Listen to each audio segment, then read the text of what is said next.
Welcome to Mornings with Matt. Some quick thoughts to start your day.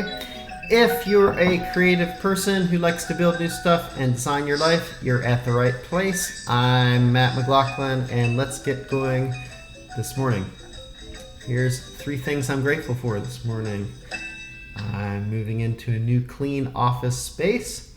The second thing is I've got pictures arriving. If you're watching, you'll see that the walls are pretty blank, so some pictures are coming for the walls. And the third thing I'm grateful for is my ability to travel. Actually, a lot of the pictures that I usually like to put up in my spaces are from different travels around the world. So one of the things that allows me to have these sort of travels is the freedom that I've generated for myself. And that's a lot of what I like to talk about in this podcast, so that hopefully you can apply it a little bit to your own life. And one of the big parts of that freedom is systems and processes. Learning how to systematize things is a key ingredient to leveraging your time. And it's something I'm continuing to work on. But I've boiled down my method for systematizing things into 3 steps, and hopefully you can find this useful in your own life. So those 3 steps are: I make lists, I leverage, and I find underlying principles. Step 1 is make lists. Step 2 is leverage, and step 3 is find underlying principles. So what you're doing with these 3 steps is you're taking non-creative work that can be duplicated and you're creating efficiency, or you're completely automatizing that work. And let me expand on this, and maybe I'll give you some simple examples. So the 3 steps expanded are: you want to make lists. So anything that you do repeatedly, you want to make a note of the steps that you do. And this is like your non-creative work. Okay, this is stuff that can be emulated by someone else. Just start to make lists of those steps. You can do one thing at a time and kind of slowly systematize. You don't have to do this, for your entire day, but pick one thing and just make a list of the steps. Okay. The second thing is you want to find out how you can leverage these. Now, there's different ways to do this. The biggest one nowadays is using technology. So if there's a computer program or some piece of technology that'll do the thing for you, you're going to leverage your time in a big way. It might take upfront time to set that up, but then over the course of your life, because it's a repeated task, you're saving yourself tons of time. The other kind of old-fashioned way of doing it that is still very useful is to learn to train someone else to do these tasks for you. Now, this can take a lot of upfront time, and it has to, you have to learn how to manage people and things like that. But it's very effective once you learn how to do it. And the third thing you can do when you have these lists is that you can just refine the processes. So, for example, I'm not going to hire somebody to make my coffee in the morning, but I can use the technology of my coffee maker and refine the process a little bit so that it supports the rest of my day a little bit better. I'll talk about that more later. Okay, so that's step 1 is make lists. Step 2 is you want to leverage using technology or training someone else to do those tasks for you, or a combination of the 2, or simply by refining the process of those lists.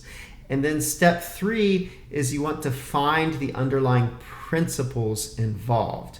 And so if, for example, you are making coffee every morning and you want to switch how you do that, the underlying principle might be there's a certain time of day where I'm more efficient and I don't want to waste that making coffee. So the underlying principle is I'm more efficient doing things during certain times of day, so then I can apply that to other processes. Are there, for example, when I work out, is there another time of day when it's better to work out? Maybe I should be doing this right after I do my creative work instead of before. Maybe I should be doing this first thing in the morning.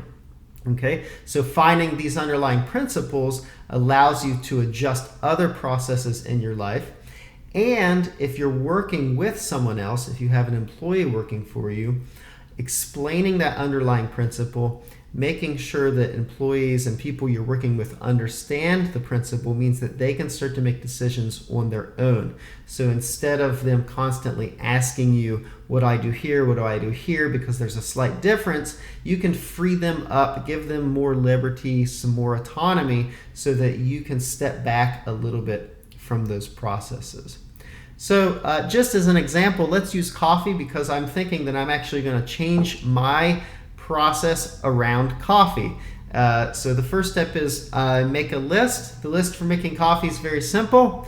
I grind the beans, I have the water, I put it in the coffee machine, I press the button to make the coffee, and that's it. It's a very simple process.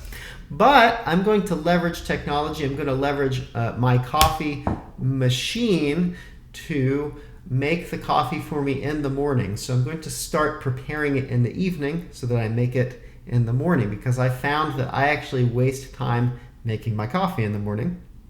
And I'm more effective if it's just ready for me. And it also strengthens other things. It lets me get out of bed earlier in the morning. I can smell the coffee, and so it's a reason to hurry out of bed and get moving. And like we talked about, the underlying principle here is there's a certain time of day where I'm more efficient doing one thing than doing other things. So it's better for me to use that time of day doing creative work and enjoying my coffee than sitting in front of the coffee machine for a few minutes making the coffee. Now, this is a really kind of almost dumb example, but it's just, when you stack these things on top of each other, what happens is you get more and more efficient in all areas of your life. And you don't want to do this in a way that stresses you out. So the goal here is not to become some sort of robot or hyper-productive, stressed out person. It's just to free up as much time as possible so that you're doing the things that you really want to do. So you don't want to aim for perfection at first and freak out at every little detail, because that's counterproductive. But you can start to shave these little things, these little bits of time off of certain parts of your day, and you can very slowly start to stack these little efficiencies. And you'll find that over time, it really frees up a tremendous amount of energy and time for you. At least it has for me. And if you run a business, it's even more important, because you're going to quickly find, as your business expands, that you really need to learn the skill of systematizing and making processes, because you have to be able to offload it. You have to be able to incorporate technology and other people in running the business, because that's going to be a huge lever that lets your business grow. So again, whether it's business, projects, or personal life, make lists, leverage, and find underlying principles. Those are the 3 steps to creating systems and processes in your life. So I hope you find that helpful. If you like this sort of stuff, don't forget to like and subscribe on YouTube, iTunes, or however you like to listen. It really means a lot to me. And make sure you check out nobossninja.com. That's my website, all about freeing yourself from the normal 9-to-5 routine and creating a meaningful life that excites you. If you're a creative person or an entrepreneur or anyone who wants to lead a unique, abnormal, exciting life, that's the website for you. And I talk about all the things I've done that have allowed me to live outside the box, and lots of things I've learned about in business and in personal development that can help you too. And I'm continuing to learn, so we can share tips and strategies. That's nobossninja.com. And this is Matt McLaughlin. I'm signing out.